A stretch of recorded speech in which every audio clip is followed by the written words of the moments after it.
যুক্তরাজ্য সরকারের city minister ও বাংলাদেশের সাবেক পতিত প্রধানমন্ত্রীর বোন শেখ রেহেনার মেয়ে টিউলিপ সিদ্দিকীর বিরুদ্ধে দুর্নীতির অভিযোগে তদন্ত নেমেছে বাংলাদেশের 4টি সংস্থা।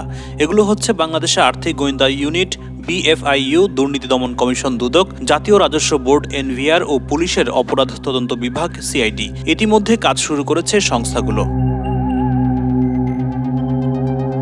বাংলাদেশের কয়েকটি ব্যাংক থেকে জালিয়াতির মাধ্যমে আত্মসাৎ করা টাকার একটি অংশ শেখ রেহেনার মাধ্যমে টিউলিপের পকেটে গেছে বা ওই টাকার সুবিধা তিনি ভোগ করেছেন বলে অভিযোগ পাওয়া গেছে। এছাড়া কয়েকটি উন্নয়ন প্রকল্পের টাকার সুবিধাও হাত বদল হয়ে টিউলিপ পর্যন্ত পৌঁছেছে বলে তথ্য পাওয়া গেছে।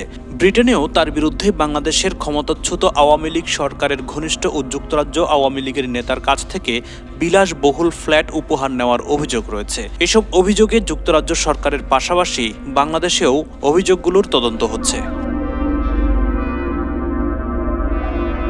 গত 5 আগস্ট আওয়ামী সরকারের পতনের পর শেখ হাসিনা ও তার পরিবারের সদস্যদের সহায়তাকারী 10টি শিল্প গ্রুপের বিরুদ্ধে তদন্ত শুরু হয়। এসব তদন্তে নানা চাঞ্চল্যকর তথ্য উঠে আসতে শুরু করেছে। এর মধ্যে শেখ হাসিনার পরিবারের অনেকের এবং তার বোন শেখ রেহেনার নাম উঠে আসছে। পাশাপাশি শেখ রেহেনার মেয়ে সদ্য পদত্যাগে যুক্তরাজ্যে লেবার পার্টির মন্ত্রী টিউলিপ সিদ্দিকের নামও আসছে। এদিকে বাংলাদেশে 9টি বড় অবকাঠামো উন্নয়ন প্রকল্প থেকে 80,000 কোটি টাকা আত্মসাতের অভিযোগ উঠেছে শেখ পরিবারের সদস্যদের বিরুদ্ধে। তাতে টিউলিপের নামও উঠে আসে। এ বিষয়ে দুর্নীতি দমন কমিশন দুদক তদন্ত করছে। জানা গেছে 2013 সালে রূপপুর পারমাণবিক বিদ্যুৎ কেন্দ্র নির্মাণে রাশিয়ার সঙ্গে চুক্তি করে বাংলাদেশ সরকার। সেই চুক্তিতে টিউলিপ সিদ্দিক সহযোগিতা করেন। চুক্তিতে বিদ্যুৎ কেন্দ্র নির্মাণের ব্যয় $100 কোটি বেশি দেখানো হয় বলে অভিযোগ রয়েছে। এইসব অর্থ বিদেশে পাচার করা হয়েছে বলে আন্তর্জাতিক সংবাদ মাধ্যমে উঠে এসেছে।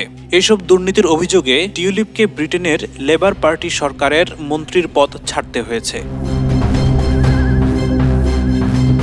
এদিকে যুক্তরাজ্যের সঙ্গে BFIUর একটি সমঝোতা স্মারক চুক্তি হয়েছে। এর আওতায় BFIU যুক্তরাজ্যের আর্থিক গোয়েন্দা ইউনিটের কাছে তথ্য চাওয়ার সুযোগ পাবে। সূত্র জানায়, সরকারের উচ্চ পর্যায়ের সিদ্ধান্তের আলোকে প্রয়োজন হলে টিউলিপ বা শেখ পরিবারের সদস্যদের নামে যুক্তরাজ্যে থাকা সম্পদের বিষয়েও দেশটির আর্থিক গোয়েন্দা ইউনিটের কাছে তথ্য জানতে চাওয়া হবে। টিউলিপের দুর্নীতির বিষয়ে যুক্তরাজ্য ও বাংলাদেশে তদন্ত হচ্ছে। বাংলাদেশে তদন্ত শেষ হলে দুই দেশ যৌথভাবে আরও বিশদ তদন্তে নামতে পারে।